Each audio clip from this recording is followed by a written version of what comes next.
Take this fainted heart,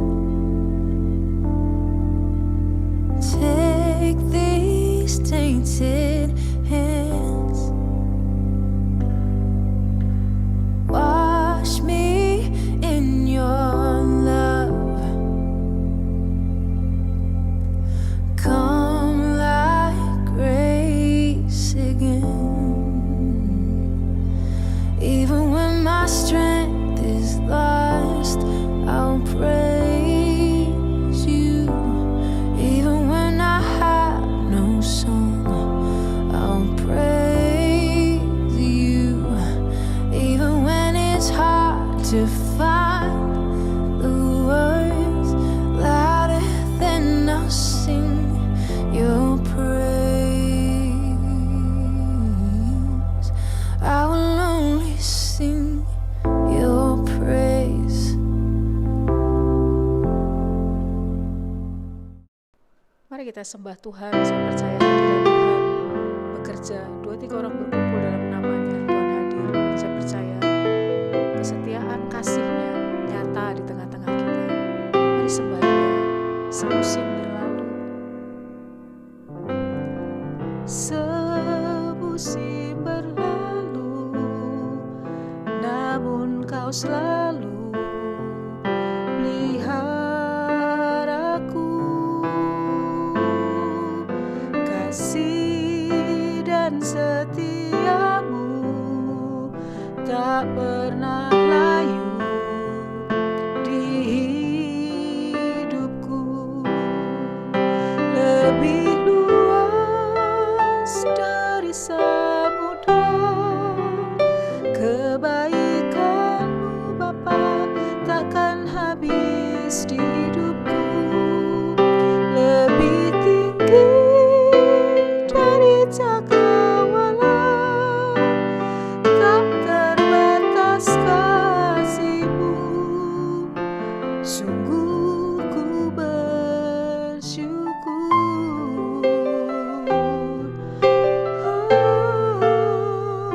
Katakan, semusim berlalu, namun Kau selalu peliharaku. Dengan iman, kasih dan setiamu tak pernah layu di hidupku. Lebih luas dari samudra, kebaikan-Mu Bapa takkan habis di hidupku. Lebih tinggi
bersyukur. Kasih-Mu, kebaikan-Mu hebat dan dahsyat.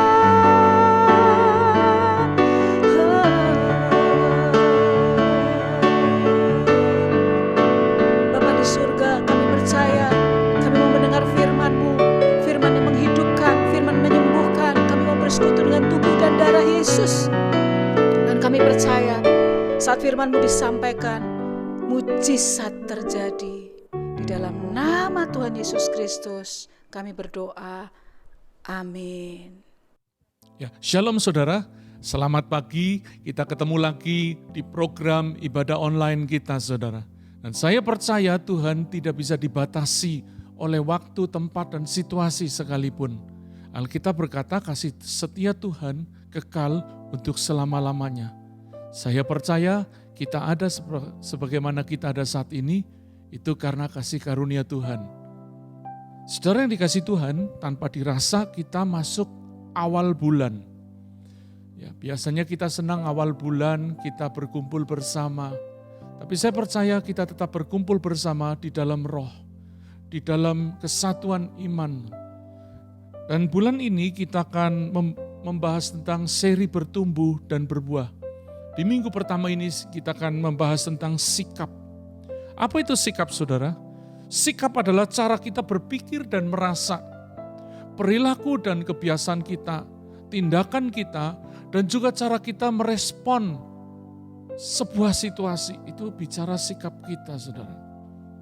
Sikap itu sangat penting dan merupakan ketetapan hati, merupakan pilihan.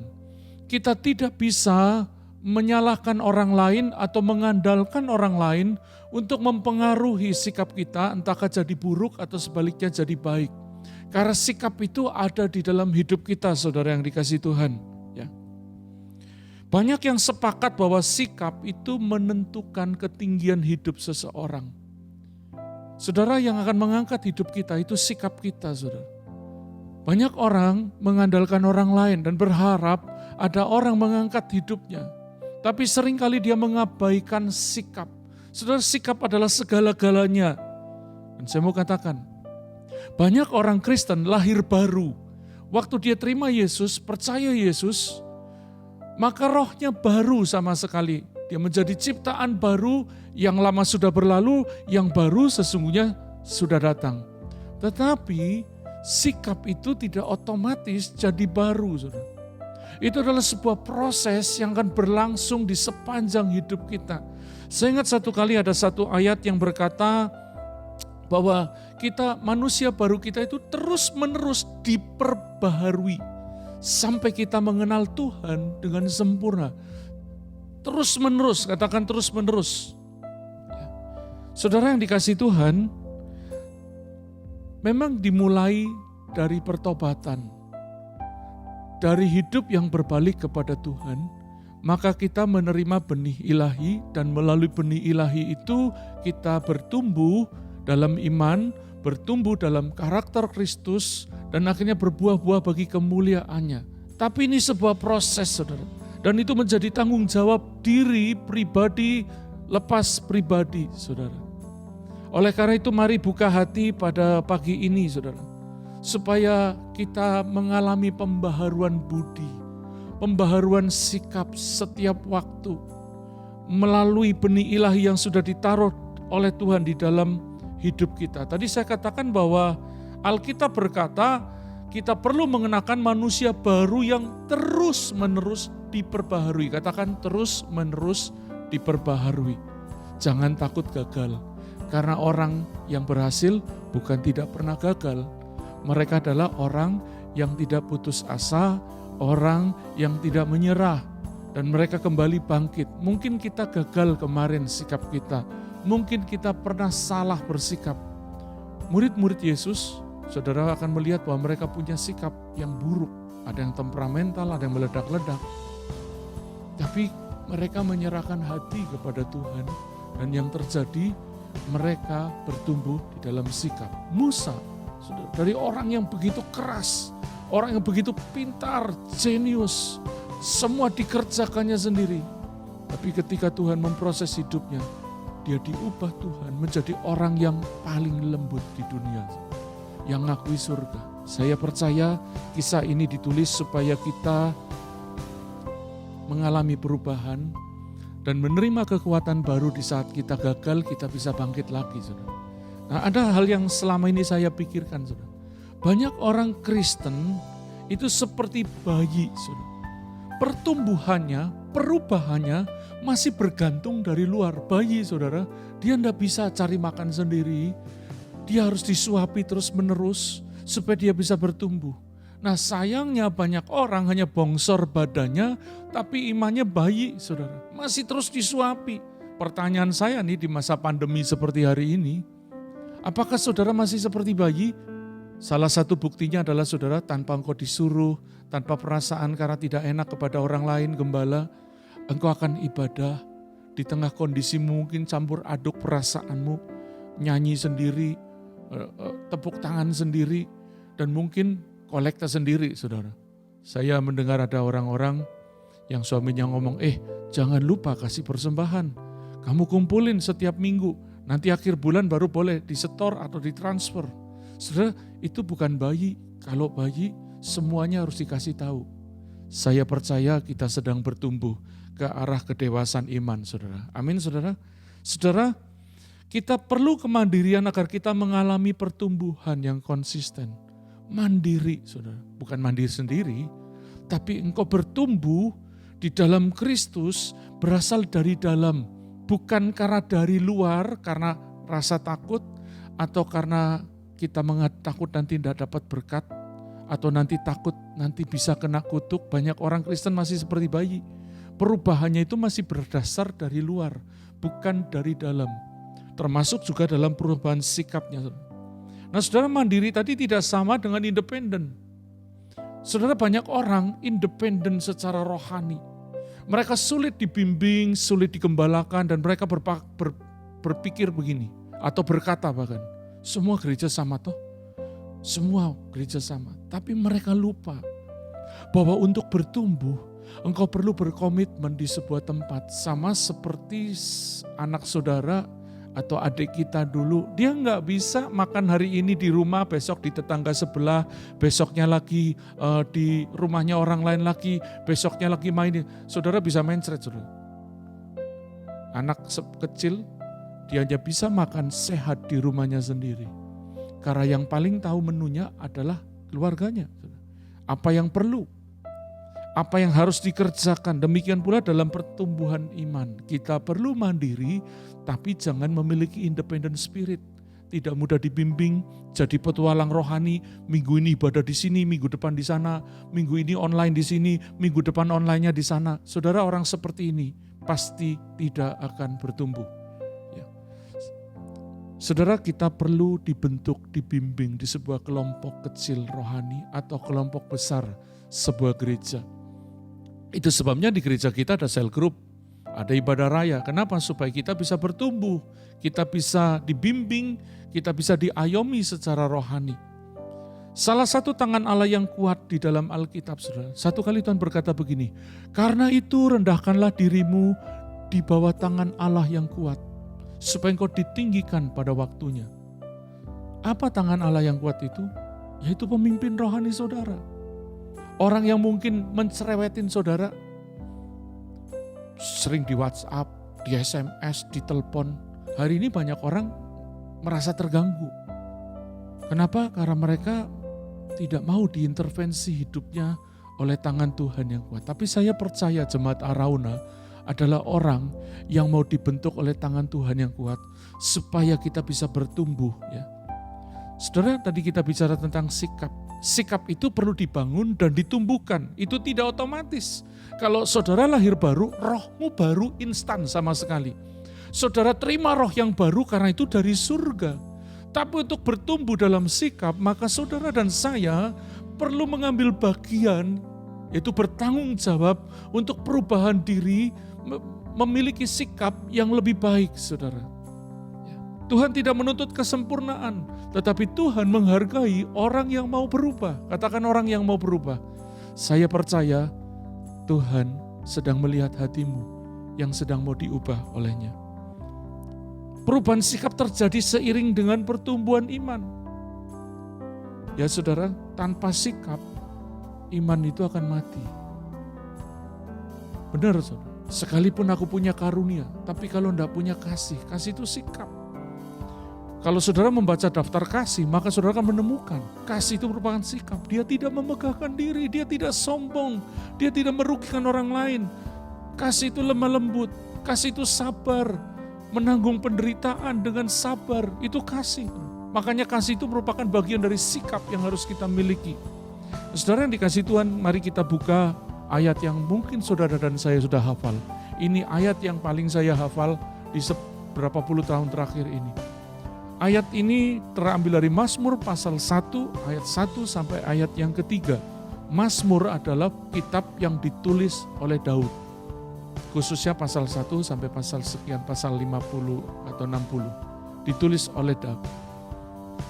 Mari kita baca Mazmur pasal 1 ayat 1 sampai 3. Berbahagialah orang yang tidak berjalan menurut nasihat orang fasik, yang tidak berdiri di jalan orang berdosa, dan yang tidak duduk dalam kumpulan pencemooh.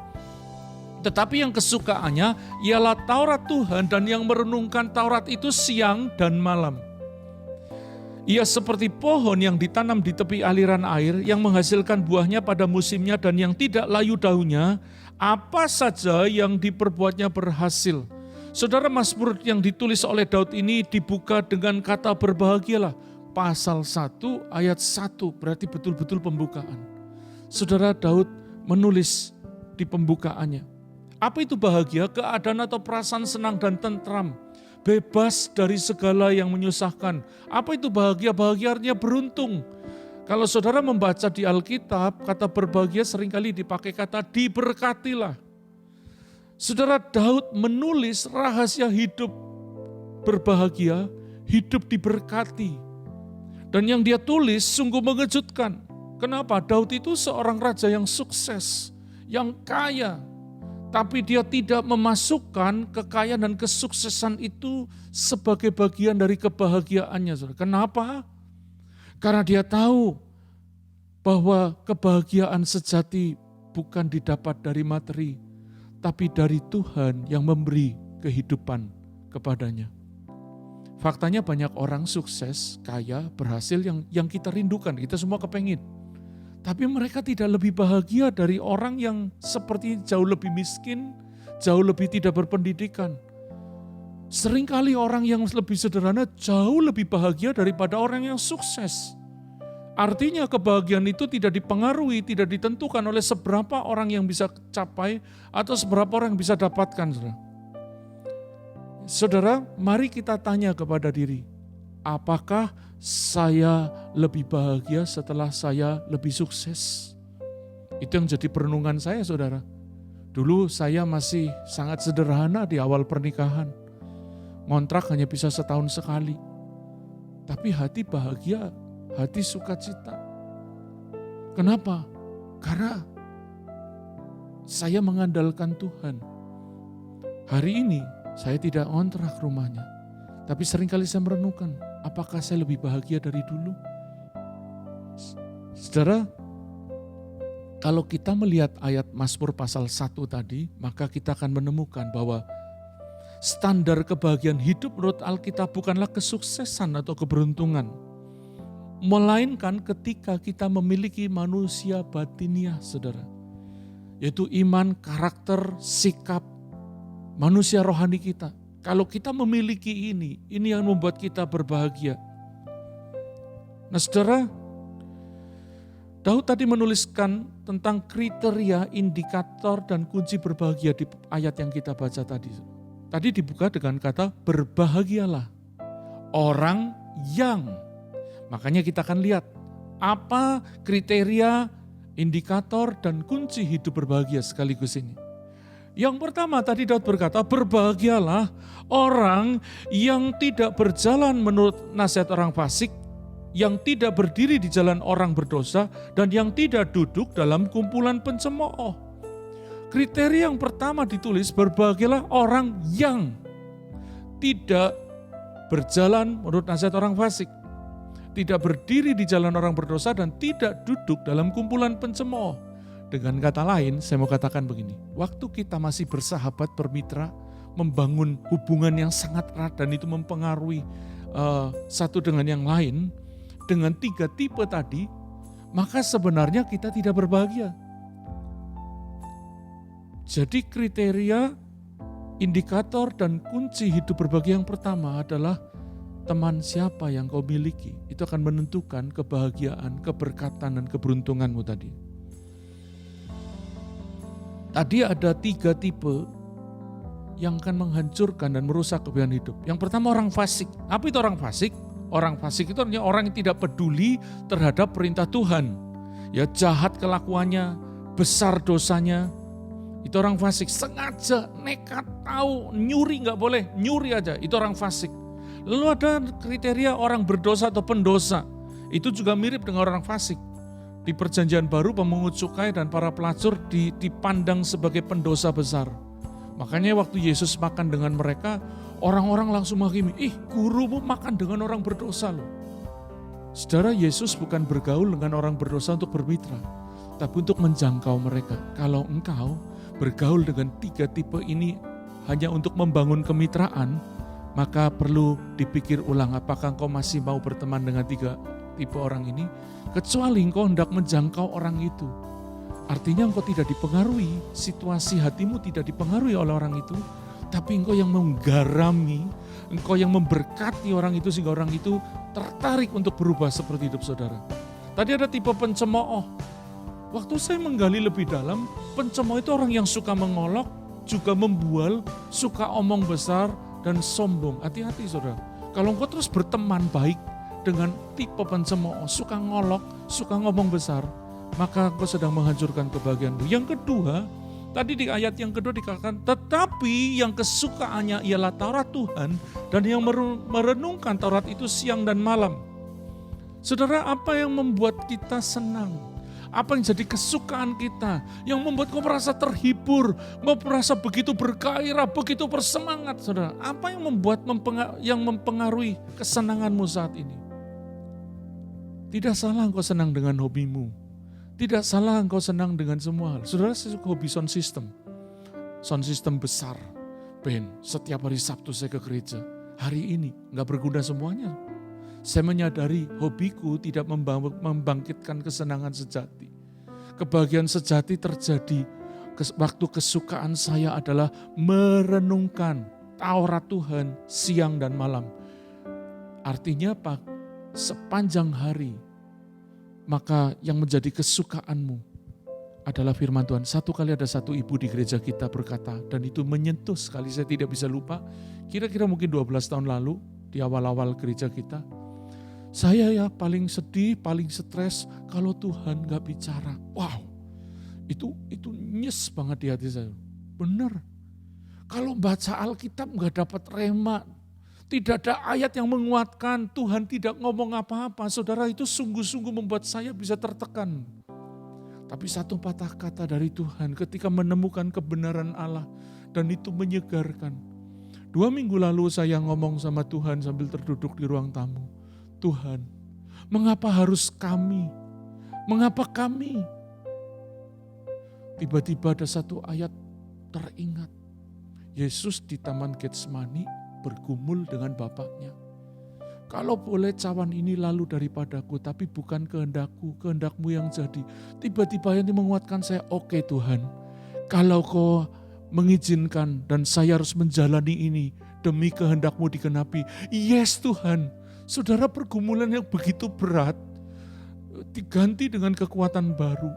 Saya berkata, oke Tuhan, apa yang kau mau? Hanya gara-gara satu ayat diingatkan. Betapa kita perlu firman Tuhan.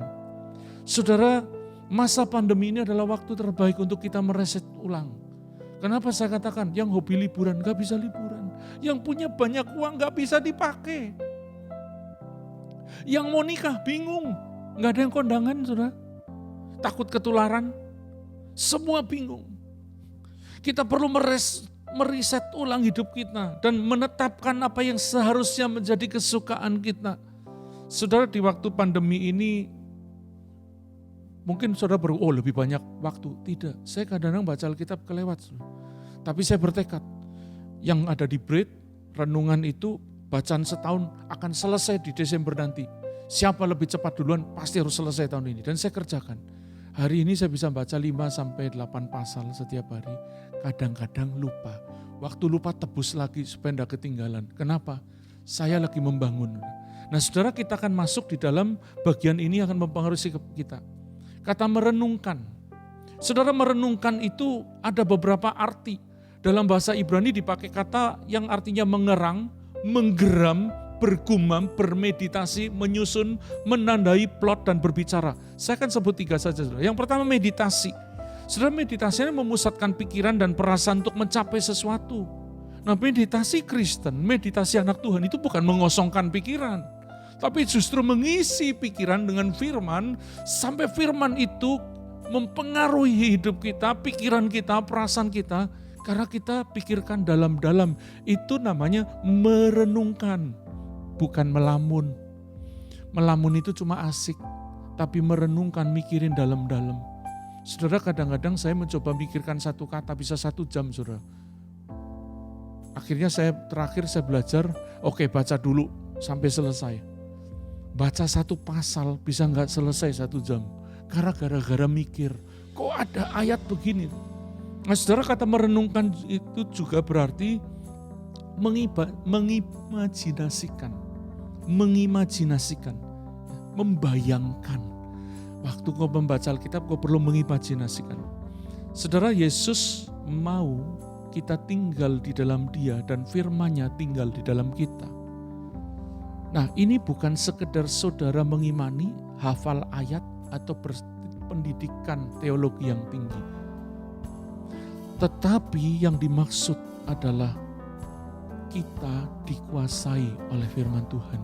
Bukan kita menguasai ayat, saudara. Bukan kita hafal, tapi firman itu mempengaruhi, menguasai sepenuhnya dan menghancurkan setiap hal yang tidak baik di dalam hidup kita. Dan kita rela diiris-iris, dipalu-palu, dipanasi dengan firman Tuhan. Saudara, saya seringkali duduk dengerin khotbah kadang-kadang kayak dikuliti hidup-hidup. Saya pernah dengar khotbahnya Pak Franky, benar-benar kehantam. Dia nggak tahu apa yang saya lakukan. Tapi hari itu firman yang disampaikannya begitu menghantam. Yang pertama meditasi, katakan meditasi. Itu merenungkan. Saudara. Yang kedua menggeram. Saudara tahu, yang punya anjing, punya harimau pasti tahu. Menggeram. Ternyata kata merenungkan di bahasa Ibraninya memiliki arti juga menggeram.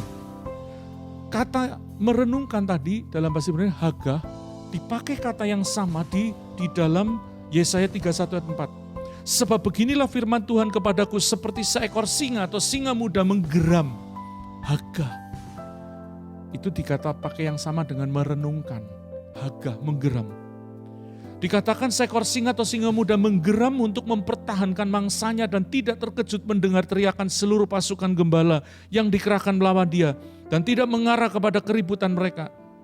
Dan tidak mengalah terhadap keributan mereka. Demikianlah Tuhan semesta alam akan turun berperang untuk mempertahankan gunung Sion dan bukitnya. Ternyata waktu saudara dan saya sedang bermeditasi, itu seperti seekor singa sedang mempertahankan mangsa. Saudara, iblis seringkali mencoba mengambil berkat-berkat yang sudah tersedia. Dan untuk kau mempertahankan, kau perlu menggeram. Kalau kau butuh mujizat, kesembuhan nilai, menggeram. Bukan marah-marah sama tetangga, sama anak, sama anjing di rumah, bukan. Menggeram yang dimaksud adalah engkau merenungkan lebih dalam lagi. Memegang itu jadi pegangan hidupmu, saudara. Memegang firman. Kata yang ketiga adalah plot. Plot, apa itu plot? Waktu kita memplot sebuah tempat atau memplot sebuah acara, maka kata plot artinya merencanakan secara diam-diam. Ketika kita merenungkan firman, maka itu berarti kita sedang merencanakan secara diam-diam hidup kita sendiri. Memplot, merencanakan. Orang yang tidak suka merenungkan firman, itu nggak punya perencanaan ilahi dalam hidupnya. Pastikan firman Tuhan menjadi kesukaanmu dan kau mulai merenungkan. Karena ketika engkau merenungkan firman, maka engkau sedang merencanakan masa depanmu. Nah, hasil pertumbuhan adalah perubahan sikap. Hasil pertumbuhan itu adalah pembaharuan sikap kita semakin serupa dengan Kristus. Saudara, semua yang bertumbuh akan berubah dalam kualitas dan kuantitas. Kalau engkau bertumbuh, engkau akan berubah dalam kualitas dan kuantitas.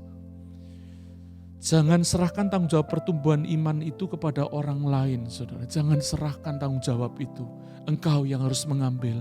Mari bangun kedisiplinan di dalam membangun pertemanan. Yang kedua, disiplin dalam memberi makanan rohani, yaitu merenungkan firman Tuhan siang dan malam. Di ayat 3 dikatakan, ia seperti pohon yang ditanam di tepi aliran air, yang menghasilkan buahnya pada musimnya dan yang tidak layu daunnya, dan apa saja yang diperbuatnya berhasil. Saudara.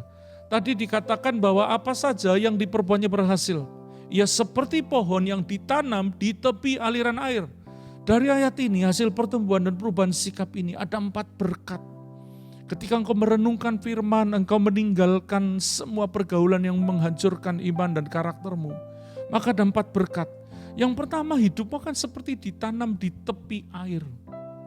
Di tepi aliran air. Saudara, bagi pohon itu bukan masalah hujan dan tidak hujan. Tapi engkau dapat air. Pohon itu dapat air. Sehingga kalau saudara perhatikan di rumah saya di Tanjung Bunga itu banyak pohon ditanam di tepi air. Biar musim kemarau ya tetap bertumbuh, saudara. Tapi pohon yang jauh dari air, kering, meranggas. Saudara. Dan pada satu titik ketika tidak dapat air atau tidak disiram, mati. Saudara. Mereka yang disiplin merenungkan firman akan terus dan senantiasa menemukan air hidup. Yang disiplin merenungkan firman akan senantiasa menemukan kesegaran baru. Nah, kesegaran ini akan menolong kita sehingga waktu menghadapi tekanan, karakter kita semakin dimurnikan, bukan akhirnya jadi hancur. Sikap kita semakin diperkuat, sehingga bukan menjadi pecundang, tapi kita jadi pemenang. Yang kedua, menghasilkan buahnya pada musimnya. Nah, ini yang perlu, saudara. Saudara pikir, oh enak dong harusnya setiap hari kita diberkati Tuhan. Ya kita diberkati, bernapas pun diberkati, saudara sehat pun diberkati. Tapi untuk menghasilkan buah itu perlu ada musim. Yang tidak pada musimnya itu toge, saudara. Pohon toge nggak kenal musim. Saudara tanam, saudara tumbuhkan 3 hari bisa panen. Tapi harganya juga murah, saudara. Ya, karena cuma sayur. Tapi ketika buah, kalau tidak musim ya saudara akan susah mencarinya. Tapi pada waktu musim buah itu akan begitu lebat. Alkitab nulis bisa menghasilkan 30, 60 sampai 100 kali lipat. Ini waktu mungkin saudara berkata, kok saya belum dapat apa-apa ya? Saudara, ada musimnya. Yang ketiga, berkat yang diterima ketika kita merenungkan firman, ketika kita menjaga pergaulan kita, dikatakan tidak layu daunnya. Saya baru-baru ini mendapat pembukaan kebenaran ini dan cukup menyentuh. Saudara, ada apa dengan daun? Yang penting kan buah. Tunggu dulu, saudara. Tidak ada pohon berbuah tanpa ada daun. Kenapa? Ternyata di dalam daun terletak proses fotosintesis. Fotosintesa atau fotosintesis. Ya, memanfaatkan energi matahari, cahaya matahari, ya saudara. Dan waktu saya lihat, jadi pemanfaatkan energi cahaya matahari oleh daun untuk mengubah karbon dioksida dan air menjadi karbohidrat. Nah, karbohidrat ini nanti yang menghasilkan buah. Saudara, karbon dioksida nggak berguna kan? Waktu kita mengeluarkan napas, buat kita nggak berguna. Tapi buat orang yang merenungkan firman Tuhan, hal-hal sulit, hal-hal yang dianggap tidak berguna, itu jadi makanan rohani. Karena itu akan mengubah karakter, sikapnya menjadi semakin serupa dengan Kristus.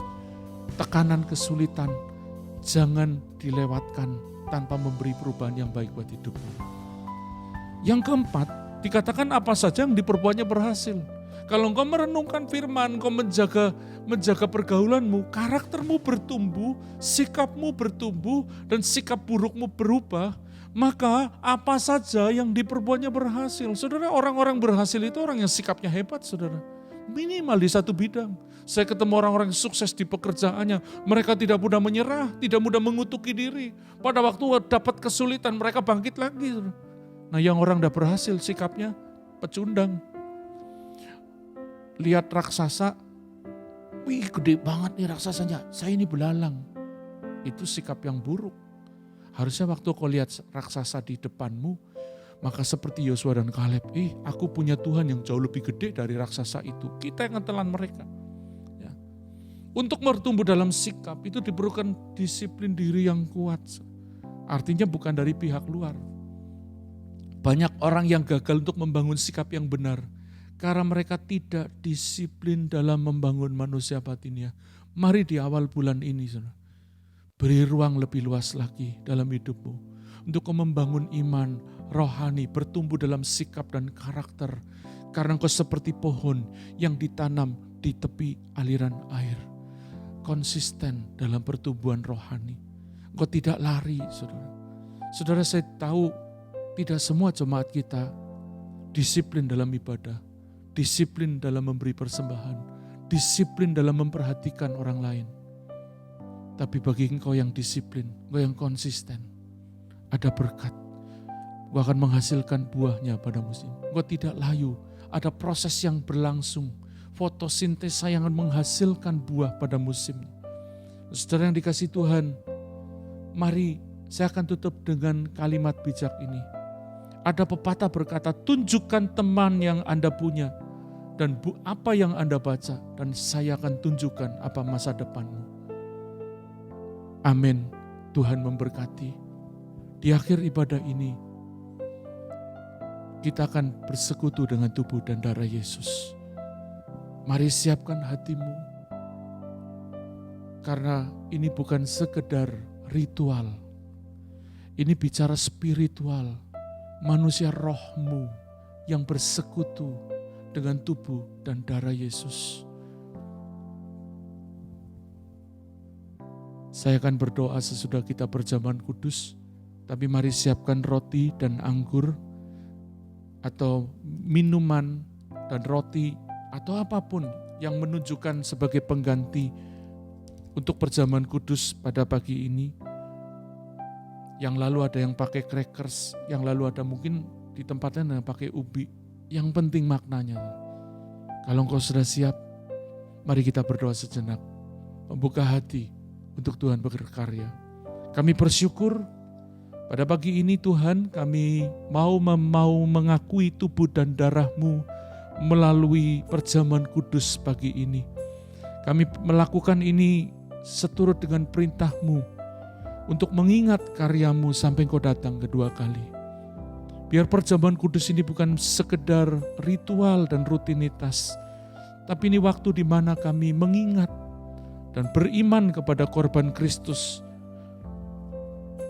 Mari angkat roti di tangan kanan dan dengarkan firman Tuhan. Sebab apa yang telah kuteruskan kepadamu, telah aku terima dari Tuhan. Yaitu pada malam waktu Yesus diserahkan, dia mengambil roti dan memecah-mecahkannya dan berkata, inilah tubuhku yang diserahkan bagi kamu. Perbuatlah ini menjadi peringatan akan aku. Percayakah saudara bahwa roti yang kita pecahkan pagi ini menjadi persekutuan dengan tubuh Yesus yang telah diserahkan bagi kita? Kalau engkau percaya katakan amin. Amin. Mari kita makan dalam nama Tuhan Yesus.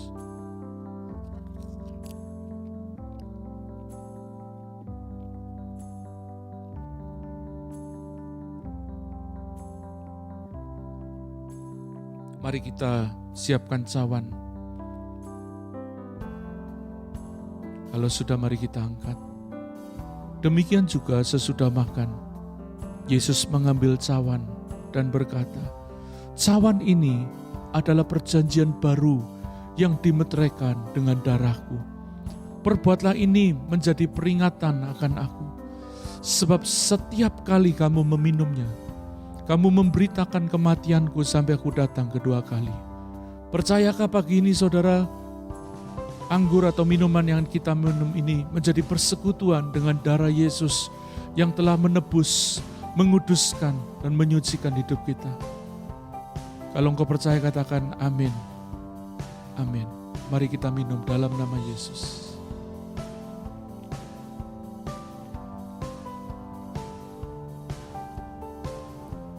Kami bersyukur Tuhan telah menebus kami, dan kami tidak mau sia-siakan karya-Mu. Kami mau tetap beriman kepada Kristus apapun yang terjadi, sesulit apapun yang kami alami. Saudara, di akhir ibadah ini, Engkau yang membutuhkan mujizat, kesembuhan ilahi, jalan keluar, angkat tangan di tempat atau taruh tanganmu di dada. Saya mau berdoa, karena Tuhan tidak bisa dibatasi oleh tempat. Tuhan, Kau melihat tangan-tangan yang sedang terangkat dan atau yang sedang diletakkan di dada mereka, karena mereka membutuhkan anugerah Tuhan. Pagi ini kami bawa setiap kebutuhan kepada Tuhan. Sembuhkan yang sakit. Bahkan kalau ada yang kena COVID yang parah atau kena virus, penyakit apapun, aku berdoa dalam nama Yesus, kesembuhan ilahi terjadi. Kalau ada yang sedang membutuhkan jalan keluar, Tuhan buka jalan. Seperti Engkau membelah lautan di hadapan umat-Mu. Di saat mereka tidak memiliki jalan, Tuhan memberi jalan keajaiban. Berkati keuangan jemaat, berkati kesehatan jemaat-Mu, berkati anak-anak kami supaya mereka tetap beriman, mereka tetap bersukacita, mereka tetap percaya bahwa Tuhan itu baik, Tuhan itu ajaib. Terima kasih Tuhan, kami berdoa untuk kota dan bangsa kami. Kami tahu bahwa keadaan semakin sulit, tapi kami tetap beriman kepada Tuhan. Segala kuasa di bumi dan di surga ada di tangan-Mu. Pada saat ini kami berdoa untuk kota dan bangsa kami, dimanapun kami tinggal. Tuhan, tolong bangsa ini, sembuhkan yang sakit. Biar virus yang sedang mewabah ini berhenti dalam nama Yesus. Ditemukan obat yang baru, ditemukan vaksin yang membuat virus ini tidak bisa bekerja lagi. Kami berdoa berkati para ilmuwan, berkati pemerintah kami. Tuhan, situasi yang sulit ini berikan hikmat kepada pemerintah dan bangsa kami. Supaya kami bisa menghadapi kesulitan ini dengan kuat dan berakhir dengan kemenangan. Berkati ekonomi bangsa kami, keamanan bangsa kami. Terima kasih Tuhan, kami mau mengakhiri ibadah pada pagi ini. Mari arahkan hati saudara dan terima berkat Tuhan. Tuhan memberkati engkau dan melindungi engkau. Tuhan menyinari engkau dengan wajahnya dan memberi engkau kasih karunia. Tuhan menghadapkan wajahnya kepadamu dan memberi engkau damai sejahtera. Diberkati setiap saudara dalam nama Tuhan Yesus. Amin. Ibadah selesai, Tuhan memberkati.